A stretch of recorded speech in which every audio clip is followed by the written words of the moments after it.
Hello everyone, and welcome back to the Fluctus channel.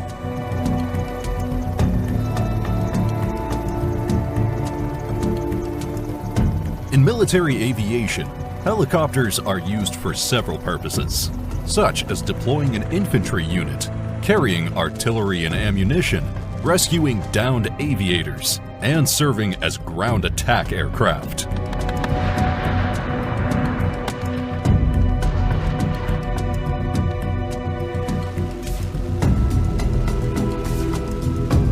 However, helicopters have a higher crash rate as compared to planes, mainly because they are harder to fly than any other aircraft.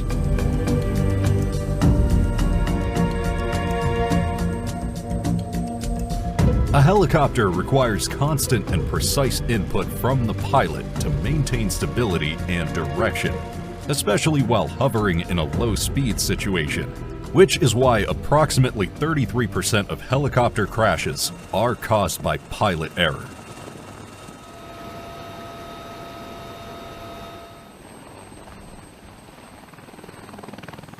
Helicopter crashes have a fatality rate of 1.3 deaths per 100,000 flight hours.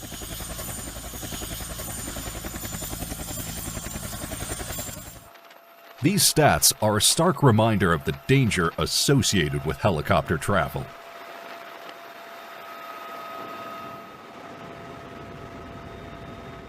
If a helicopter crashes on land, the personnel and the helicopter can be recovered easily by executing sling loading, a process in which another helicopter is used to lift and transport the crashed helicopter and personnel to a safe location.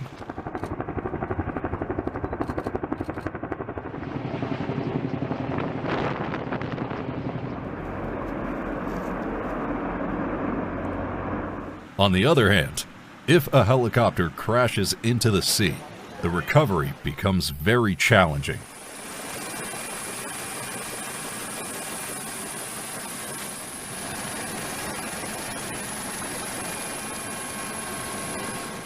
Most of the time, the pilots never make it out alive.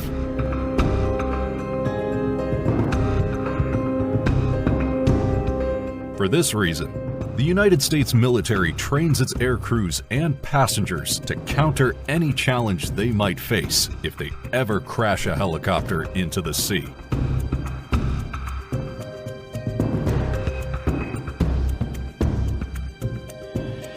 The United States military focuses on every aspect to protect their pilots.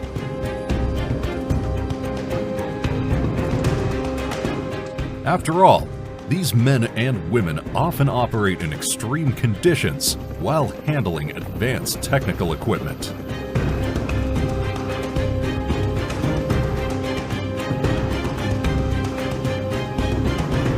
They particularly designed several stressful exercises to prepare pilots and crew for an emergency evacuation or egress in the event of a crash landing on water.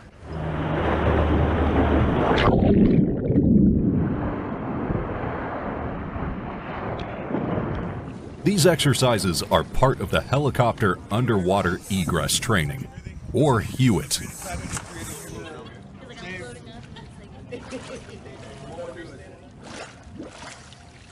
So what we do is we try to expose them to as many different scenarios as we can. They will go out different types of exits. They will go out, use different types of seat belts. They will use different types of seats. Sometimes they're seated right next to an exit. Sometimes they have to move to it. Some rides are blindfolded.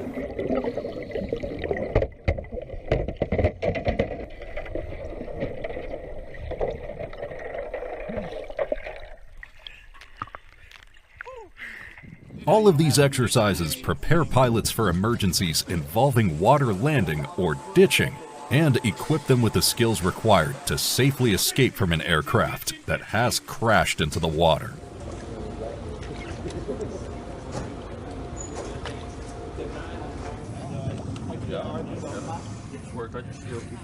After pool training, the pilots get the chance to train in a more accurate and realistic environment, such as on a river or a lake.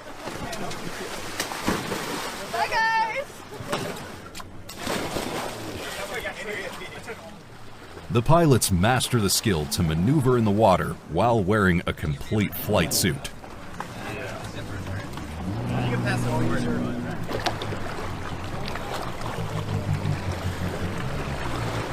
During the exercise, they also learn how to use the survival equipment available on the aircraft, such as lift jackets, life rafts, and signaling devices.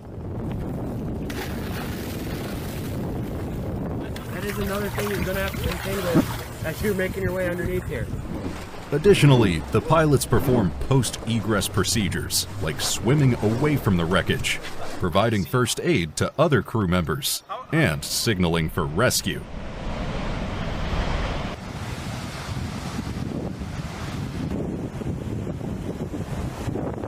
When a pilot crashes a helicopter into the sea, the United States Coast Guard, USCG, is often the first to arrive at the scene, providing critical assistance to personnel in distress.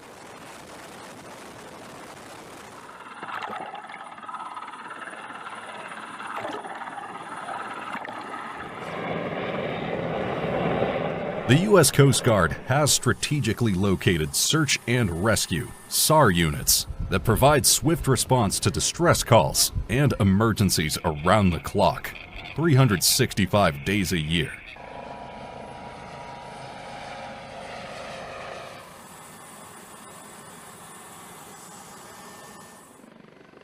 SAR is one of the U.S. Coast Guard's oldest missions, which focuses on minimizing the loss of life, injury, and property damage.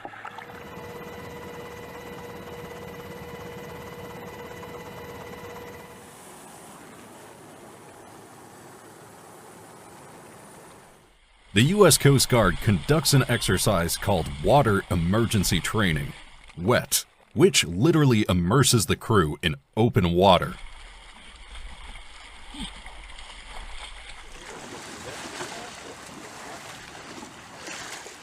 The aviators cover all the essentials and learn to use life vests and rafts, open water survival, and search and rescue procedures.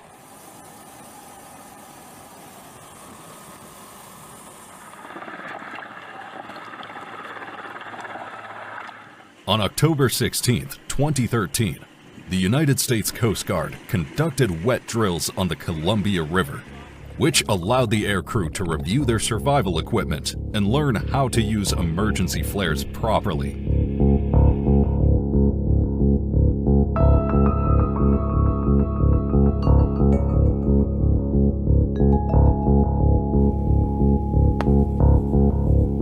The aircrew used a life raft to learn how to survive in the case of an emergency water landing.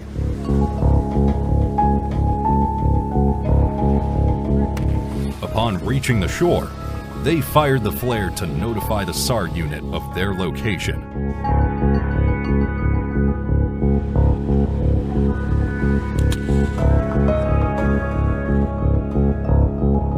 In the absence of a nearby shore, the personnel in distress must survive on a life raft until the helicopter locates them.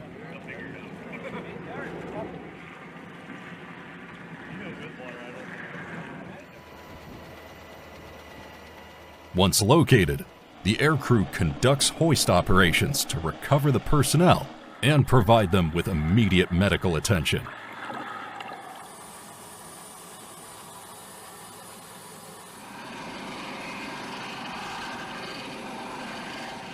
In addition to helicopter crashes, several other disastrous moments occur at sea, like a small boat capsizing out of nowhere.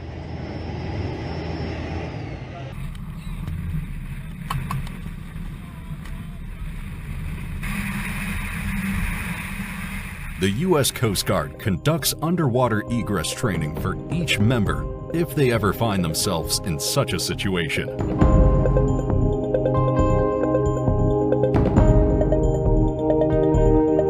In July 2013, a similar training was conducted at the Coast Guard Aviation Technical Training Center, located in Elizabeth City, North Carolina.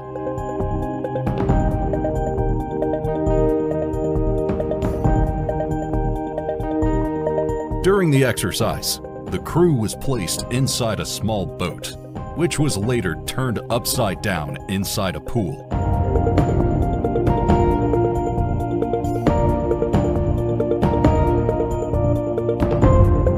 The goal of the crew was to unhook the restraints, get out of the boat, and reach the surface quickly.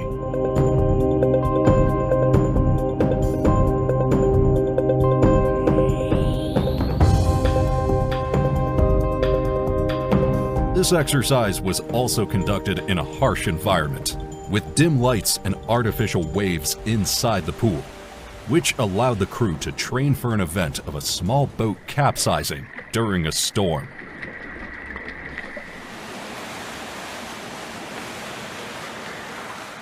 The U.S. Coast Guard uses small boats in vital SAR operations to recover personnel in distress at sea.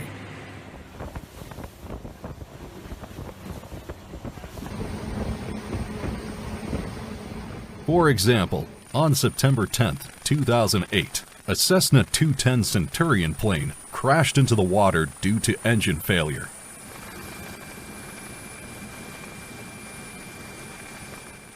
As soon as the plane landed in the water, the U.S. Coast Guard sent several small boats and helicopters to locate and recover them quickly.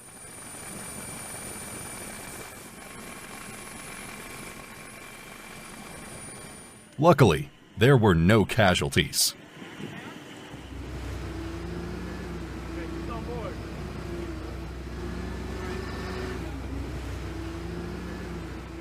In case a helicopter crashes on land, the pilots, after getting a grip on the situation, go on to find a landing zone where they could possibly be recovered by fellow members of their unit.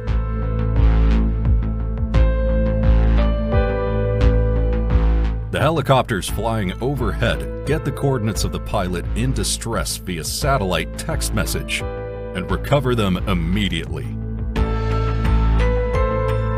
The United States Air Force conducts what's known as the mock downed helicopter exercise to test the ability of a GPS-tracked alert system. This is not only a great tool obviously during combat, but even this can be applied in CONUS operations in the event that you do go down somewhere in a rural area where there's no cell phone coverage.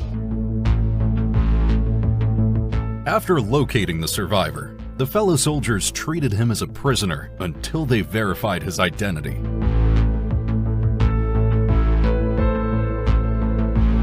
A plane carries massive amounts of fuel on board. Therefore, when an aircraft makes a hard landing, the plane can catch fire, which could become completely uncontrollable in a matter of minutes.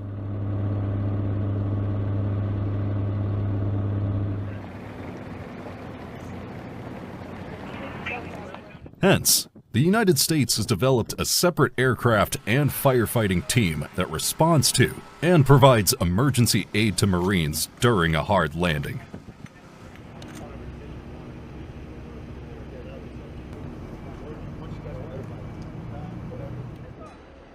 The members of the aircraft and firefighting team train for these situations by performing simulated drills multiple times a week to guarantee their readiness and response to emergencies.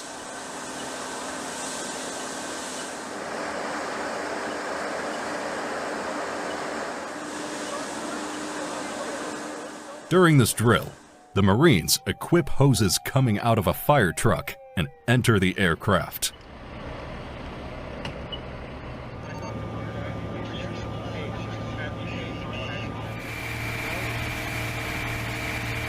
The extensive exercises and training scenarios provided to the aircrew, especially in the event of helicopters landing in water, allow them to handle unexpected situations effectively, reducing the risk of injury or loss of life.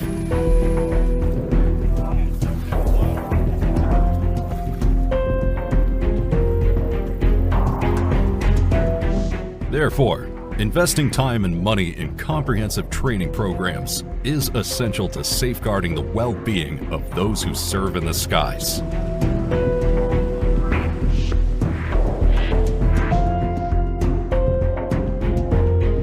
That's the end of this video.